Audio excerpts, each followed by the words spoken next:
Royal Caribbean's customer loyalty program, the Crown and Anchor Society, has a couple different tiers in it, but the Diamond tier seems to be the level of status that a lot of people are excited to finally hit because you get some awesome rewards there. But should you cruise more often in order to get to the Diamond level? But is that really a good idea? Is it the best way to use your money? And will you get more return in your investment by cruising more and getting to those higher tiers? Today, I want to talk about the higher tiers in Royal Caribbean's Crown and Anchor Society, and if it's a good idea to fast track yourself to Diamond status. Here we go.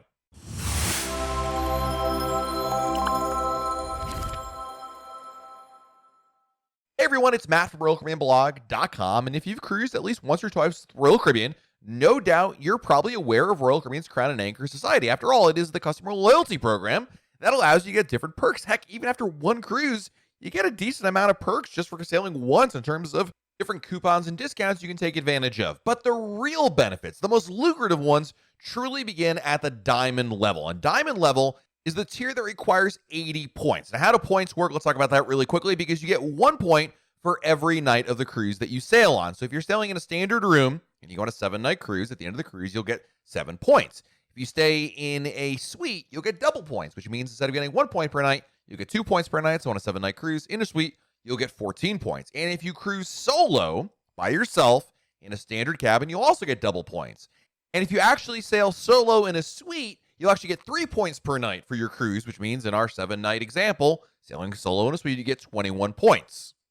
Points are not rewarded until after you complete a sailing. This means that if you technically reach the next tier of the Crown and Anchor Society on, say, day 2 of your cruise, your upgraded status won't be recognized until your next sailing. So that's the basics of accruing points in Royal Caribbean's Crown and Anchor Society. And if you ever talk to people who travel a lot, outside of cruising, just travel in general, a lot of times you'll hear them talk about, oh, I want to get to a higher status in a certain hotel customer loyalty program or an airline customer loyalty program. But does it make sense in order to cruise more purely or certainly with an intention of moving up the Crown and Anchor status faster?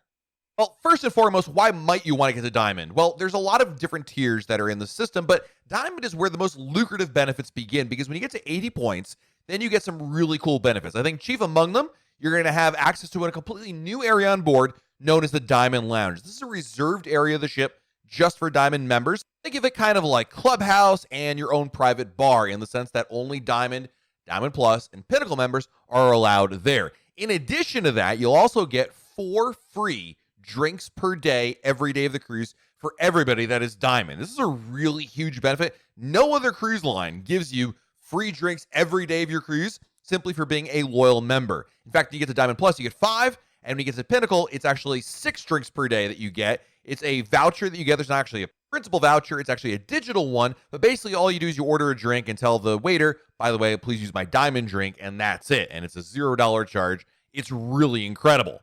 You also get access to the Diamond Concierge, who is in the Diamond Lounge during the daytime.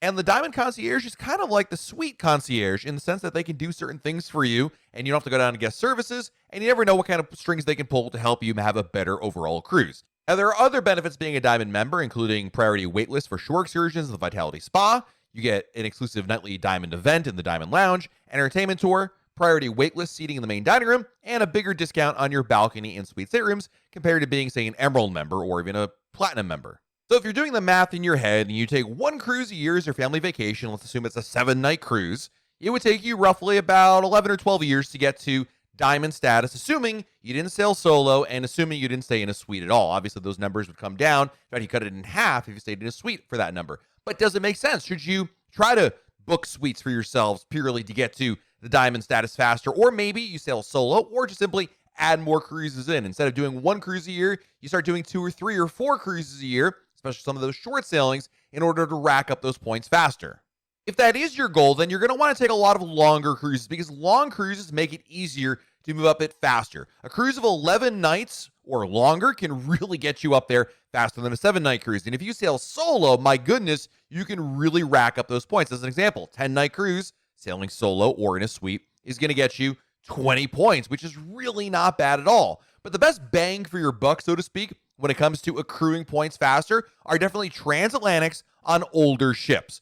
Going on a cruise ship that is not the newest in the fleet, so forget the Oasis class, forget the Icon class, and anything else. We're talking about the Vision class, the Radiance class ships. Boy, the price per night that you'll pay on these longer sailings, which usually are at least 10 or 11 nights, can not only get you a really good deal on one of these cruises, but also allow you to really climb the ranks a lot faster.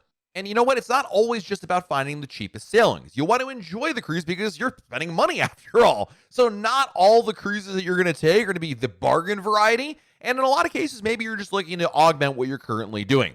Speaking of not bargain hunting, and if you're strictly trying to get a points grab, well, Suites can help you get there. But again, the price ain't going to be cheap necessarily. In some cases, the extra cost to move up to a suite is less than half the cost of another cruise to gain the same number of extra points. But in other cases, it isn't.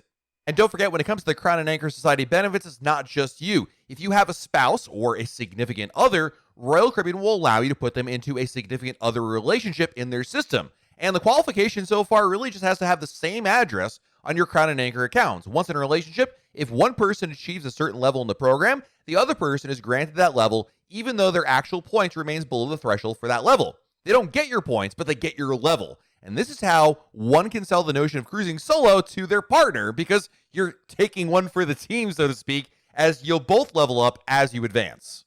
So now you understand the how, but does it really make sense? Should you cruise just to get those points?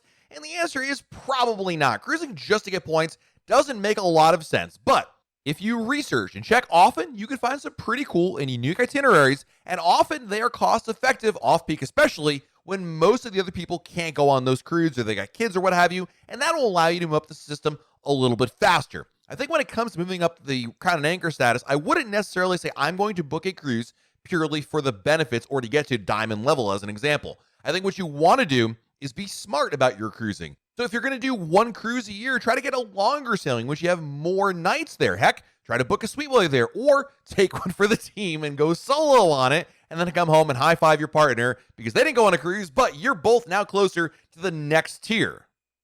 In terms of pure ROI, return on your investment for moving up these tiers, you're not going to necessarily ever get that money back that you paid for all of those cruises to get you to diamond status. Certainly, the perks you get, the free drinks, and some of the other amenities are nice to haves, but if you try to quantify that and add up their value, it just doesn't quite get there at any rate. So you're never going to get a dollar for dollar, hey, this was a good idea, because now we're going to be getting way more value out of it. Certainly, those perks are really nice to have when you get to diamond, but I wouldn't recommend or advocate cruising purely for the status. Don't forget, unlike hotel, car rental, and airlines loyalty programs that require an annual requirement to retain your status, cruise line status is for your lifetime. So if you hit diamond today, it's good forever from now on going forward, right? And you'll continue to accrue status the more you cruise. So while certainly it would be nice to get those diamond benefits today compared to 2 or 3 years from now, it isn't to say that if you take a break from cruising or you only cruise once a year, that you still won't get those points. It's not like it's an airline or a hotel program in which you've got to do a lot of hustling up front and then maintain that going forward. Basically, what I'm trying to say is cruising doesn't have to become your lifestyle like it might have to when it comes to business travel, especially with hotels and car rentals and whatnot. And then, of course, there's the reality that the benefits that are available today for Diamond members may change over time. Royal Caribbean has said that all the perks and benefits are subject to change at any particular time, and we've seen that over the years where certain benefits are taken away, added, augmented, changed, altered, whatever. So I would hate for you to cruise just to get to Diamond status, only to realize along the way, or just as you get there, that some of the benefits have changed. Again, part of the reason why we go on cruises, and we love going on cruises, is for the cruise, not for the status. I don't know about you, but when I took my first cruise, I didn't pick a cruise ship as my vacation because, I wanted to move up the status ladder faster. Certainly, it's a nice benefit along the way, and it helps encourage you to stay loyal to Royal Caribbean as opposed to other cruise lines that are out there. But the bottom line is, when I pick a cruise, I don't look at it as, hey, if I pick this cruise, I can get up to this status in Crown and Anchor Society. I pick the cruise because it sounds like a fun cruise, and I think ultimately that should be your goal going forward. Now, there's nothing wrong with moving up the status tiers, and it's nice to be able to get there. And as people get closer to the next tier, sometimes they might say, if I sneak in a 3-night cruise here or another cruise in general, maybe I'll move up to that tier a little bit faster. And that way, when our next cruise after that is some sort of a special celebration, you'll have those nice benefits to take advantage of. I get that. But if the grass seems greener on the diamond side of the fence in the Diamond Lounge, it is nice to have. There's no denying that.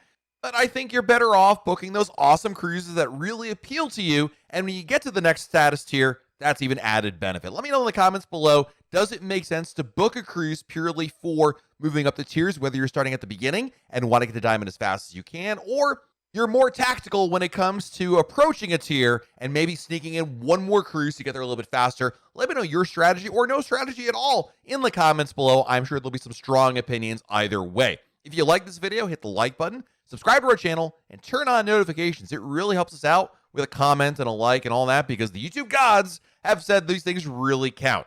This has been Matt from RoyalCaribbeanBlog.com, and we'll talk again real soon.